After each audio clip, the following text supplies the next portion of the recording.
ஒரு வானியல் தொலைக்காட்டி இயல்பான செப்பஞ்செய்கையில் உள்ளது. பொருளி வில்லையின் குவியத் தூரம் 80 சென்டிமீட்டர் ஆகவும் கோணப் பெரிதாக்கம் 20 ஆகவும் இருப்பின் பொருளி வில்லைக்கும் பார்வைத் துண்டுக்கும் இடையே உள்ள தூரம் யாது? இயல்பான செப்பஞ்செய்கையில் உள்ள ஒரு தொலைக்காட்டி இவ்வாறு தான் இருக்கும். அதாவது தொலைக்காட்டிக்கு இயல்பான செப்பஞ்செய்கை எங்கே இருக்குமெண்டா முடிவெளியில் இருக்கும். முடிவெளியிலிருந்து பிம்பம் வாரது தான் இந்த முடிவெளியில் தூரத்துலேருந்து வார பொருள் முடிவெளியிலிருந்து வார மாதிரி தெரிகிறது தான் தொலைக்காட்டியோட இயல்பான செப்பஞ்செய்கை.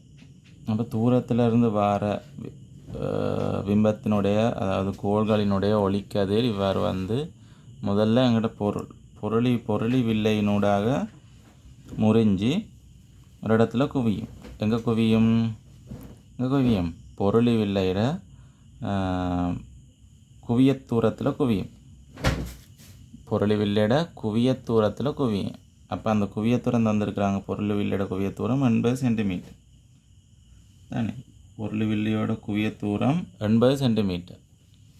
அதுக்கு பிறகு அந்த பொருளி வில்லையோட குவியத்தூரத்தில் இருக்கிற பிம்பம், அதாவது பிம்பம் வந்து விழுந்து இங்கால உருவாகிற பார்வை துண்டுக்கு பொருளி வில்லைக்கு இது பிம்பம், பார்வை துண்டுக்கு இது பொருள்.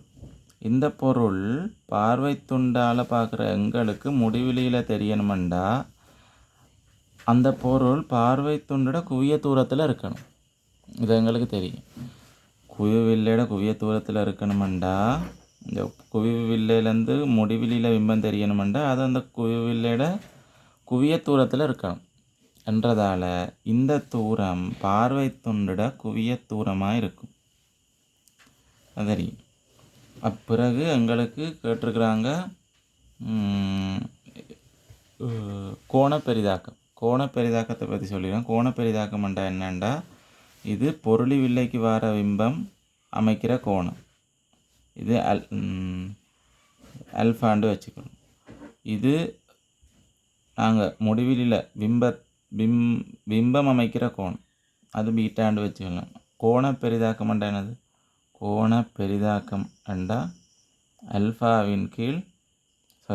பீட்டாவின் கீழ் அல்ஃபா. பீட்டாவின் கீழ் அல்ஃபா தான் கோணப்பெரிதாக்கம். இது எவ்வளோன்னு தந்திருக்கிறாங்க? 20 தந்திருக்கிறாங்க. இப்போ எங்களுக்கு தெரியும் சிறிய கோணங்களுக்கு tan θ சமன் θ. அதன்படி பார்த்தோம்னா பீட்டாவின் கீழ் அல்ஃபா சமன் tan பீட்டாவின் கீழ் tan அல்ஃபாண்டு கொள்ளலாம் தானே. ஆனால் எங்களுக்கு tan பீட்டா என்னன்னு தெரியும். tan பீட்டா என்ன? இதை h உயரம் என்று கொண்டோம்னா tan பீட்டா சமன் எதிர்பக்கத்தின் கீழ் அயல் பக்கம். எதிர்பக்கம் என்னது? h. அயல் பக்கம் fe. கீழே tan அல்ஃபா. tan அல்ஃபாண்டா என்னது? எதிர்பக்கம் h.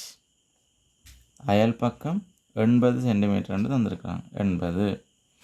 அப்போ எங்களுக்கு தெரியும் என்னது? இந்த எச்சையும் வெட்டுப்பட இந்த 80 மேலே போய் FE கீழே வரும். 80 மேலே போய் FE கீழே வரும். இதுதான் என்னத்துக்கு சமனாடு தந்திருக்கிறாங்க?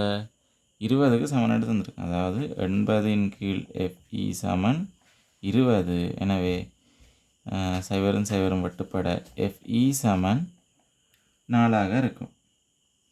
அப்போ கேட்ட கேள்வி பொருளி வில்லைக்கும் பார்வை துண்டுக்கும் இடைப்பட்ட தூரம். அப்போ இந்த தூரம் என்னத்துக்கு சமன்? பொருளி வில்லைக்கும் பார்வை துண்டுக்கும் இடைப்பட்ட தூரம் 80 சென்டிமீட்டரோட FEயை கூட்டுறதுக்கு சமனாக இருந்திருக்கும்.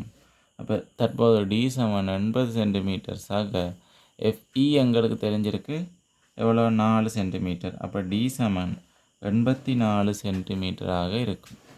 எனவே ஆன்சர் வந்து 3. ஆன்சர் 3. என்னுடைய விளக்கங்கள் உங்களுக்கு திருப்திகரமாக இருந்ததுண்டா இந்த வீடியோவை சப்ஸ்கிரைப் பண்ணி, லைக் பண்ணி, ஷேர் பண்ணி ஒரு சப்போர்ட் பண்ணுங்கள். வீடியோவில் எதுவும் குறை நிறைகள் இருந்ததுண்டா கமெண்ட்டில் மறக்காமல் தெரிவிங்க.